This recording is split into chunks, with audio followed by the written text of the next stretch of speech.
would be really good, first off, and most kind of pressing to hear your first reactions to this morning's announcement. It's still rather raw and fresh, just a few hours ago. But as we now know, we've got 5 solar projects only through in the CFD announcement, totalling 71 megawatts of capacity spread over 2 years, the first 2 years of the scheme. To some, I suppose that may be a little bit of a relief that some solar projects have actually got through. There were some commentators who were doubting whether there'd be any through. So in a sense, that is something to celebrate. I think there are some positives to pull even out of the announcement this morning. It's already been commented on the airwaves that it represents solar moving towards an even more cost competitive renewable technology. That must be good. It's moving in the right direction. Even better value for the public purse. And these are good things and to be celebrated. However, I suspect the majority of developers and financiers this morning may be thinking CFDs may be wonderful if you get one. But if you don't get one, then it's all rather hypothetical. And looking at the prices that have been successful, in the first year it looks like 2 projects have bid on a successful price of £50 a megawatt hour, and the remaining projects, the other 3, appear to have bid on a successful clearing price of 79.23. The second price is challenging and it is tight. It represents probably round about, on a very crude and rough comparison basis, probably around 0.7, 0.8 ROCs, if you wanted to do a straight comparison, which is radically different, of course, from the existing and proposed ROC regime for smaller than 5 megawatt projects. So itself represents a very, very competitive and tight price. The £50 a megawatt hour, of course, I think probably has taken people by surprise. It may be that there are specific project-specific issues behind that which makes that price doable for the particular projects, and I'm not aware of what those may be. But on the face of it, it represents a price which is not that far above the electricity price that can be obtained for solar in the market at the moment on a bilateral PPA. As such, that's just the power price. As such, therefore, it represents only a slight margin increase on power price without any ROCs at all. And inevitably, over a 15-year duration of the CFD for those projects, the hope would be, of course, that the electricity price moves up. If it does move up beyond £50, then, of course, there's the downside of having to repay the excess above £50. So it would be fascinating to know how those projects are marketable and financeable and profitable on the basis of £50. I think the slight worry for the industry is that ministers perhaps looking at that figure in particular, and possibly even the £79 figure, may draw false conclusions based on a very small number of projects.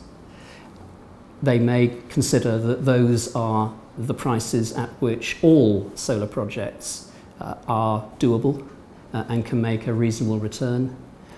And unfortunately, there's only 5. And to extrapolate and to generalise from just 5 would be extremely dangerous for the industry. They happen to be, I suspect, good projects in the south of England. Probably the developers are ones of the larger nature and big substance.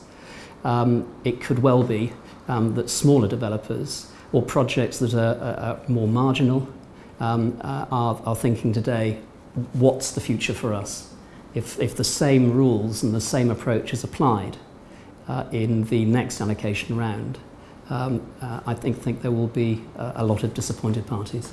And are you able to sort of make a prediction how this announcement will impact on the smaller developers, outside of the big few that everybody knows about? What the impact of those smaller developers will be? This morning, I'd be pretty depressed. I would be focusing on sub 5 megawatts, naturally. I would be increasingly interested in perhaps community projects, perhaps looking at fit options and going with the 5 megawatts plus 5 megawatts fit option where there's a community element. I would be focusing in on expanding existing projects under the ROC regime to top them up to 5 megawatts where that is possible. But in terms of my CFD strategy, I would be pouring through the commentary avidly because this news, as I said, is very raw at the moment. These aren't considered opinions. There's been lots of comments already, both some positive and probably quite a few negative this morning. The considered opinion will come through over the next few days. If I was a small developer, I'd be studying those with great interest. But fundamentally, only 5 projects representing 71 megawatts only of solar has got through the first round. The solar industry in the UK is now a gigawatt industry, not a sub 100 megawatt industry. And as such, though they are to be welcomed, 71 megawatts is hardly transformational. So what do developers need to do if they want to continue deploying above 5 megawatts? The obvious step would be to look for joint venture parties of some sort. A party that is able to walk with them on their journey. It's been commented quite correctly that the CFD regime increases development risk. Development costs are probably increased, or development risk is increased because unlike the ROC regime, which is akin to a shop on High Street, a ROC shop that you can, there's always open. You can enter whenever you wish. If your project qualifies, you can just go in. It's open 24/7. You can ask for a ROC accreditation. And as long as you haven't stuck a diesel generator on the side, you will get your ROCs. Contrast that with the CFD regime. That shop on the high street is rarely open. If it is open, if you're lucky enough to find it open, you then go in and find that actually there aren't any or many CFDs left for your particular technology. And even if there is one left, the shopkeeper will say, depends what you're prepared to pay me for it. So many more uncertainties. And therefore, starting a project and continuing a project through planning, through connection, through property, without any assurance that it will be financeable, that it will be marketable, that it will make a profit for you, and bearing that development cost unsupported for 12, 18 months is a huge ask on the smaller developers. It's a huge ask on the larger developers, but it may be that within a balanced portfolio and with greater resources, they will be in a better position to take a view. Perhaps some financiers may be prepared to run that journey on a portfolio basis. I doubt that they would do it on a single site basis, but on a portfolio, it may be that that is the best route forward for the better projects that have good radiation levels, but just have the CFD uncertainty hanging over them. And thinking ahead to the next allocation, what do you think the impact of the first round is going to be? There will be a number of impacts. I suspect people will be reminded that they should only bid what they would be pleased to receive.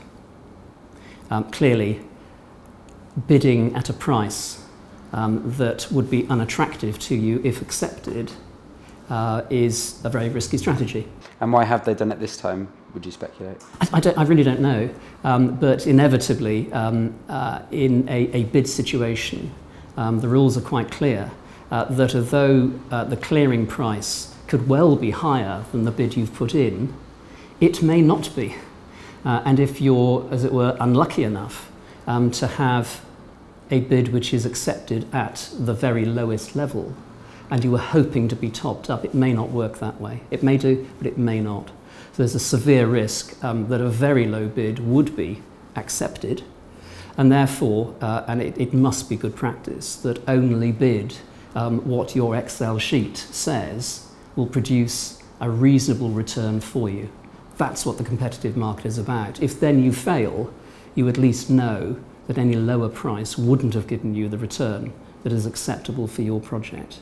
How relevant are conversations of post-subsidy solar? Post-subsidy solar is coming. We will get to grid parity probably faster than has been predicted. There have been some wonderful articles recently on when that might be, both internationally and particularly focusing on the UK.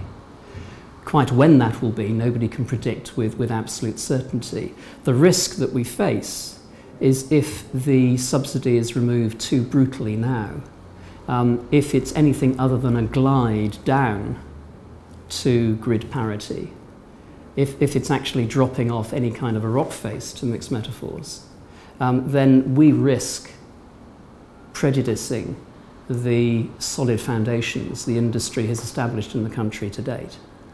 And we can't afford to do that. It is not there already. We are a gigawatt industry, but we need many more gigawatts in order to make it a fully implemented industry. We risk that by not managing the drift down, the glide down to grid parity. So it's on its way. It's not here yet. There may be the odd project with a 100% private wire offtake that has maybe located in Cornwall that is able almost to do things without a significant subsidy today. But that isn't an observation for the entire industry. The vast majority need a tapering subsidy to enable them to adapt and to move forward. I'm sure the industry will move forward. It will adapt. It's adapted fantastically in the last 4 to 5 years, but it cannot be brutally removed too quickly. Otherwise, all of those smaller projects, many community projects, many projects that are perfectly viable will not happen. And the supply chain and the movers and shakers in the industry, they won't stay still. They will move into other industries, and the opportunity will potentially be lost. What do you think is going to be the main topic of conversation at the end of April down in Bristol? What apart from that one? CFDs clearly will be very much up at the top of the agenda. To date, quite rightly, all the best conferences have had focuses on CFDs, the pros and cons of CFDs, and generally those focuses have been favourable as long as one can actually get a CFD in order to exploit it. For the first time, we've moved into a new chapter, which is, if not certainty, as to the outcome of the auction process, because tantalisingly we only have one side of the coin. We haven't got information about how many developers applied for a CFD and were disappointed. We have no information and will get no information on the disappointed parties' bids and the figures that were actually submitted. That may be available to the delivery body or DEC. It won't be available to the industry generally. That will then show the entire picture. We're not going to get the entire picture. We'll only see the success side, which is the tip of the iceberg, really. So there will be a lot of rumination about, well, what did people bid? You can't really discuss that because it is a private thing. Otherwise, the market would be skewed. But there will be a lot of speculation about what people considered was a correct price for their project to make it profitable. And then adaptation. Adaptation to say we're in a brave new world. We've coped with challenges in the past. It's been a roller coaster ride. It's been extremely painful for many entities, some of whom are no longer with us because of certain things that happened, particularly in the FIT regime before.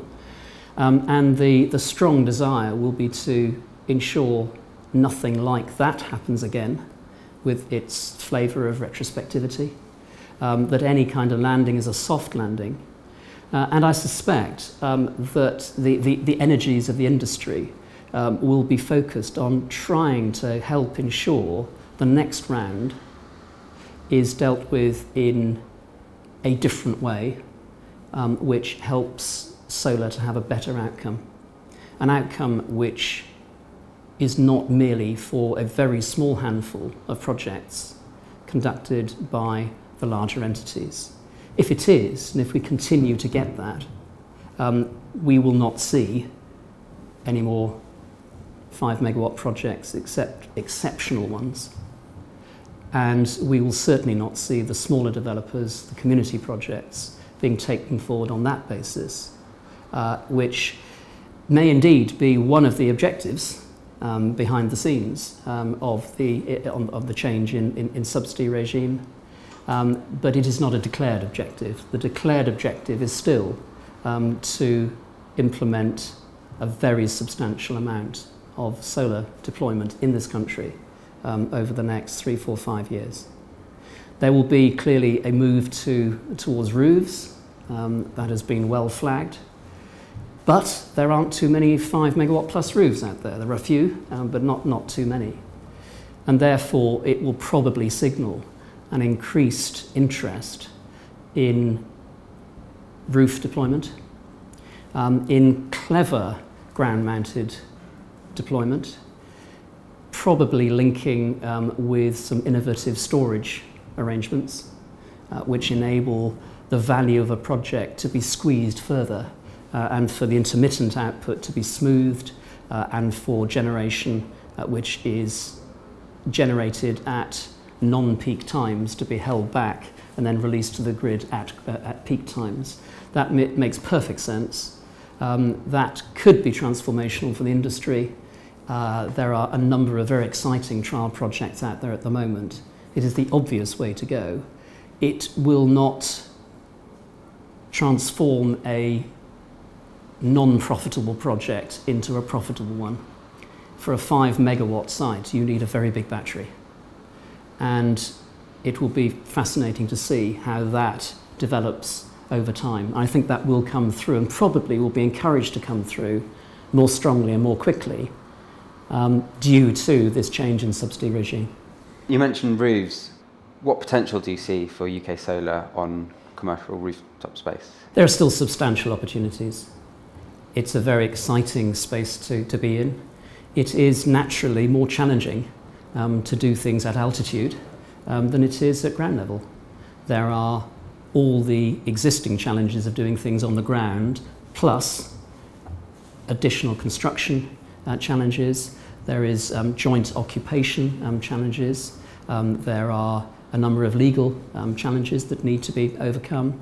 It is slightly more difficult, and that's why the ROC regime has already differentiated between ground and roof-mounted, and we would expect that differentiation to continue.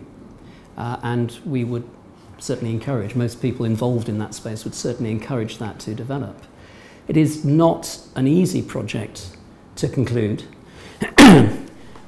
You certainly need a very good offtake arrangement. There are connection and grid challenges where you're sharing an asset, a grid connection, with the property owner. There are challenges in terms of on-supply of power and a variety of tenants, subtenants perhaps, who would want a stake in that power. And there are some very arcane and obsolete provisions that prevent the free on-supply of power, which need to be addressed. Otherwise, this industry is actually going to be held back by a piece of legislation, the supply license legislation, the exemptions, which may have been fit for purpose 15, 20 years ago under the old pool arrangements, but it is really creaking at the seams now. So we can certainly expect to see a lot more continued development on the roof-mounted project side. I'd be delighted to see more community projects come through. No longer is community equivalent to small scale of no interest to developers or financiers. That is no longer the case. The Westmill project is a good example of 5+ megawatts. And at 5+ megawatts, one is looking at a very substantial financeable proposition for the industry generally to be interested in. I think we're likely to see a number of those come forward. There are many exciting ones cropping up through the country. There are some very interesting alternative funding arrangements, crowdfunding arrangements, for instance, which are being plugged into very well and remarkably easily by these projects, and they tend to be oversubscribed. So on the face of it, even that alternative financing route is not something which is a particular challenge or barrier to the smaller community projects being built out. So there's a lot of activity to be expected. We shouldn't over-focus on the plus 5 megawatt setback, if we want to call it that, on the CFD side. However, the 20 and 30 and 40 megawatt projects which are being developed at the moment, many of them of course going for the 31st March 2015 deadline, it does beg the question, if they don't achieve that, what is the future for some very good and some very well developed projects that don't quite hit the ROC deadline. And finally, who are you most looking forward to seeing in Bristol? I'm looking forward to them all. It'd be absolutely invidious to choose any particular speaker. I think you've got a great lineup, and looking through the list of speakers there, I think there's a great variety. There's some very well known and very good speakers, but there's also some new names as well, which is excellent. I think that the main thing I'm looking forward to is just the variety and the different perspectives brought from different angles. Simply hearing one perspective, say from the finance community, is really important, but just hearing that exclusively is only one part of the picture. I want to hear from the smaller developers, I want to hear from the community projects, and I think my hope for the conference is that some people will attend expecting to hear certain things, but actually will make connections. Pennies will drop in areas that they didn't actually expect. I don't know, a significant financier will make a connection for the first time with community projects, perhaps linking into new tax reliefs and tax breaks that may be available, perhaps grasping the 5 megawatt fit plus 5 megawatt community project option, which is new, it's new on the block. And if that connection is made, if conversations can be made around those sort of slightly different areas, storage obviously is another one, then I think it could be extremely exciting.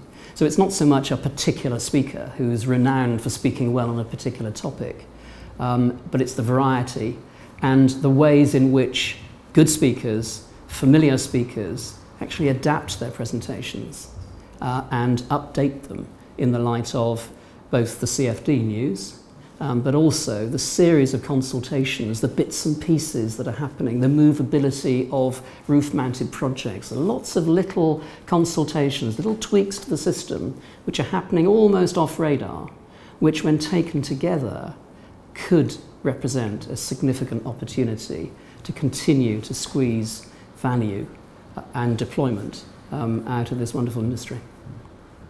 Fantastic. Thank you very much, Alan. Thank you.